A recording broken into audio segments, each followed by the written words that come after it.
2011 draft, the Chicago Bulls select Jimmy Butler. Since he was the final player drafted in that first round, Jimmy Butler has used the chip on his shoulder as motivation to become one of the NBA's best two-way players.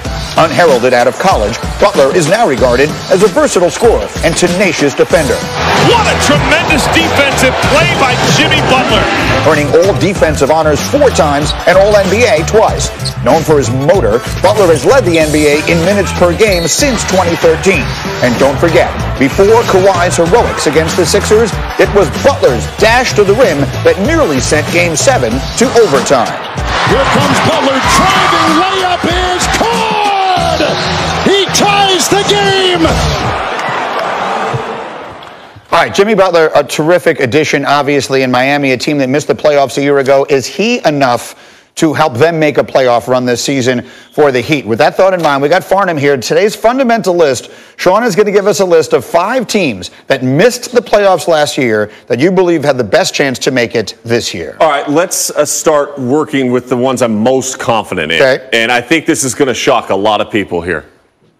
Okay, fair enough. I'm going to put the Lakers in at number 1. I think we're pretty safe now that they've got Anthony Davis. I'm going out on a limb here, but I think they're going to be in the Western Conference playoffs for obvious reasons. Obviously, if they get Kawhi Leonard later on today or tomorrow, that even more so enhances their chances of not just making the playoffs, but that goes to the chance of winning an actual NBA Let's championship. be clear. There is no chance the Lakers don't make the playoffs this year. That is the one that was I an felt easy was the one. safest out of all of them. Here's one out of the Eastern Conference that I think a lot of people are starting to get more on the bandwagon with. The Atlanta Hawks have done a great job in the way that they've managed this organization, in particular in the last 2 years with draft picks. And I think what we saw out of Trae Young towards the end of last year in particular, where he made a push, a legitimate push to be the rookie of the year in the NBA. This was a guy in college that set the world on fire in the first couple of months. And then because he became such a hero, we ended up making him a villain down the stretch of the season.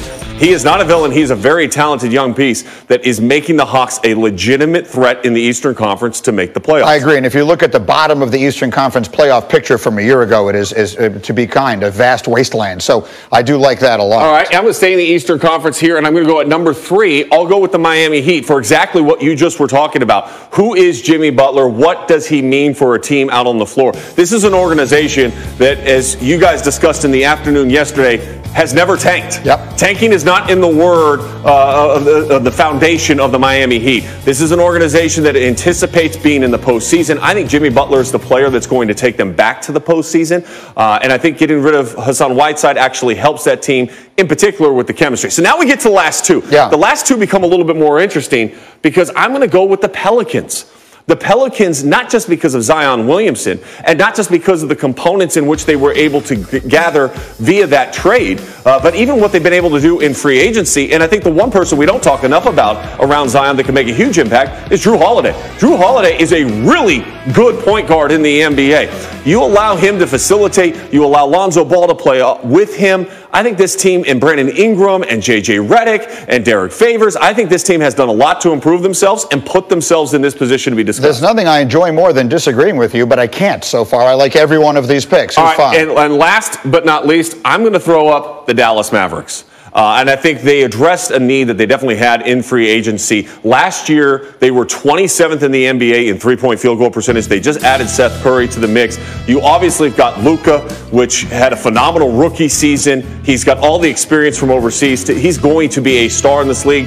If Kristaps Porzingis can come back and be even close to the type of player that we anticipate him to be, this is an organization I'm least confident in as far as making it to the playoffs, but I feel like they could have an outside chance. Yeah, because the Western Conference is just so much more competitive top to bottom. The best teams, or some of the best teams, play in the East, but there is almost no distribution there. Once you get past the top few, it's so bad. Meanwhile, take a look here. If you look at the standings in the Western Conference from a year ago, the Warriors, are they a team that's going to fall out? The Nuggets obviously aren't falling out. The Blazers, the Rockets, Utah's gotten better. OKC, Spurs, Clippers. Here's the point.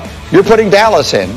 You're putting New Orleans in. You're putting the Lakers in. That means we have to take 3 of those teams out. Richard, do you agree with this? Who comes out? Who made the playoffs last year that won't this year? Well, it's tough. Normally, it's Jay Will standing here saying really stupid things. Right. But this is a pretty accurate, chart. So I'm going to say The teams that are going out, I wouldn't put the Pelicans in quite yet, but I think the teams that would be out, I think would be the Clippers. Then I think the Clippers would be out. Spurs? No, I'm not betting against the Spurs. They've been in since I was born, and I'm old. So I really think if I had to say Clippers, I think that's the people are going to point to. I'm going to shock you here because this is a tough one. I'm going to say I think the Rockets could miss the playoffs.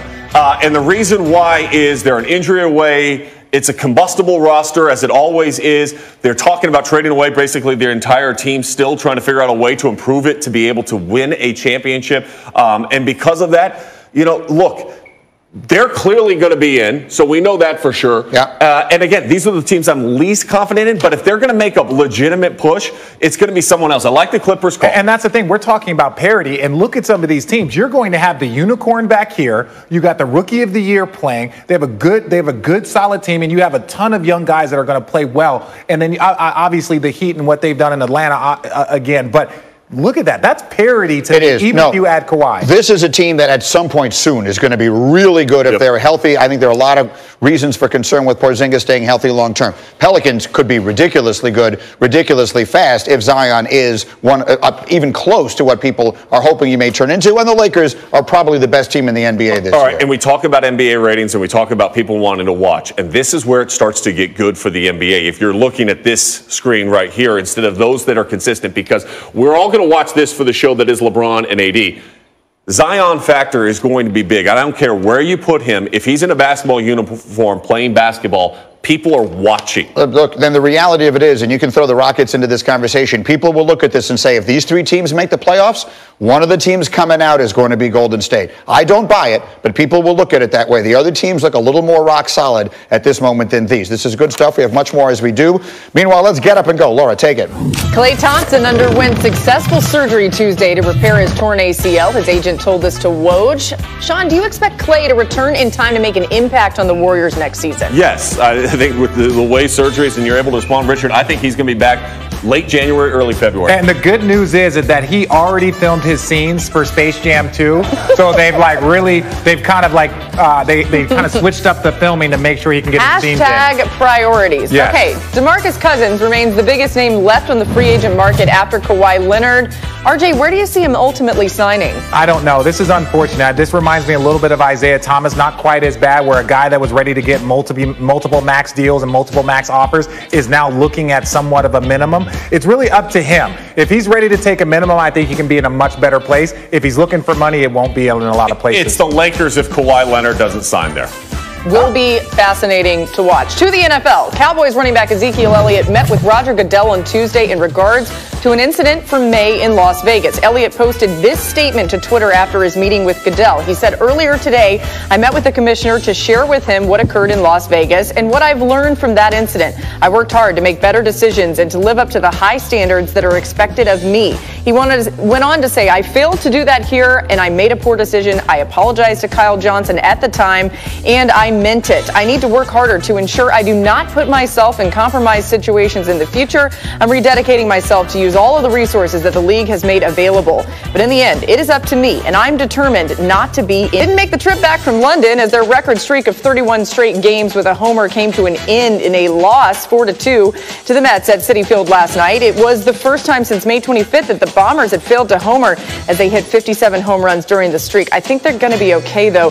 The Yankees will look to bounce back when they take on the Mets tonight on ESPN. You can check out if they actually are okay there. First pitch is at 7 Eastern. And as always, you can catch all the action on the ESPN app. We've got plenty more coming your way on Get Up this morning. You won't believe who's seeing the most action in Vegas for next season's NFL MVP. Hint, it's not one of these guys that you're seeing on the screen. So that's crazy. And we'll talk about it right after this. Here's your Buick, sir.